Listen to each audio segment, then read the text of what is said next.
साल था 1964 और नवंबर का महीना था। इटली की राजधानी रोम में ठीक ठाक ठंड पड़ रही थी। आज 18 तारीख में हो रही बेमौसम बरसात ने इस प्राचीन शहर को कुछ ज्यादा ही ठंडा कर दिया था। दांत कड़कड़ाने वाले इस मौसम में फिमिचिनो एयरपोर्ट के रनवे नंबर 6 पर इटालियन कस्टम्स के 3 अधिकारी एक प्लेन के पास खड़े हुए हैं। यूएई के इस प्लेन को इजिप्ट की राजधानी कायरो के लिए उड़ान भरनी थी, लेकिन अभी तक ना इसके पायलट का कुछ अता पता था और ना ही इसके यात्रियों का। पिछले 2 घंटे से प्लेन के दाएं विंग के नीचे खड़े ये इटालियन कस्टम अधिकारी फूंक मार मार कर अपनी हथेलियों को आपस में रगड़े जा रहे थे कि अचानक यूएई एयरलाइंस की एक वैन रनवे के ऊपर प्रकट होती है और फुल स्पीड में प्लेन की तरफ बढ़ने लगती है।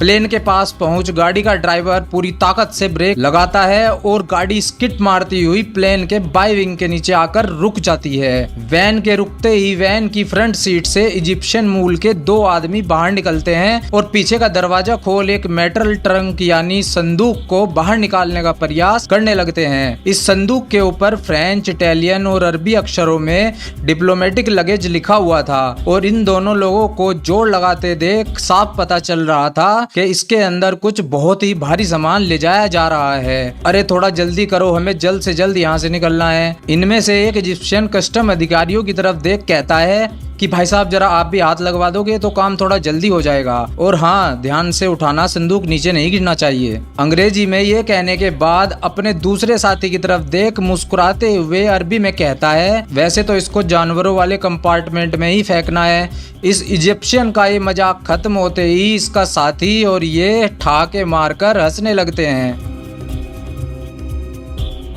लेकिन अपने इस मजाक पर बत्ती सी फाड़ रहे ये दोनों इजिप्शियन नहीं जानते थे कि इन इटालियन ऑफिसर्स में से एक अच्छी खासी अरबी जानता है।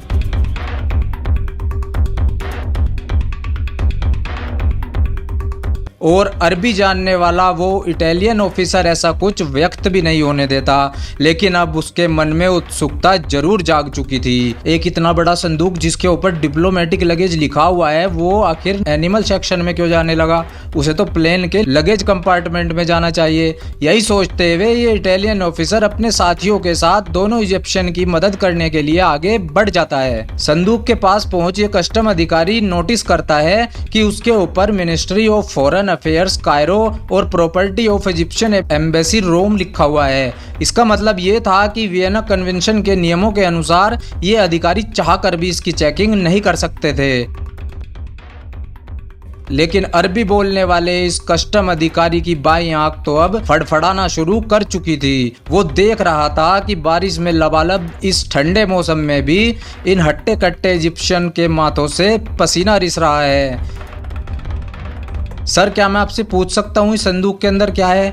अरबी बोलने वाला ये कस्टम अधिकारी पूछता है तो इजिप्शियन कुछ देर अपने साथी का मुंह ताकने के बाद उत्तर देता है, कुछ म्यूजिकल इंस्ट्रूमेंट है जो हमारे एम्बेसडर साहब कायरो भिजवा रहे हैं, और अगर आपके सवाल खत्म हो गए हो तो प्लीज इसे जल्दी प्लेन में लोड करा दीजिए। कस्टम अधिकारी नोटिस करता है कि उत्तर देते समय इस इजिप्शियन के हाथ कांप रहे हैं और वो बहुत ही ज्यादा नर्वस भी हो रहा है। कुछ देर विचार करने के बाद ये कस्टम अधिकारी थोड़ी सी हिम्मत जुटाता है और फिर अपना सर संदूक के पास ले जाने लगता है। ये डिप्लोमेटिक सामान है, पीछे हट जाइए। इस ऑफिसर को ऐसा करते देख वो इजिप्शियन जोर जोर से चिल्लाने लगता है। इजिप्शियन आदमी की इस चीख और बारिश के शोर में इटालियन ऑफिसर्स को ऐसा प्रतीत होता है जैसे इस ट्रंक के अंदर से कोई आवाज आ रही हो,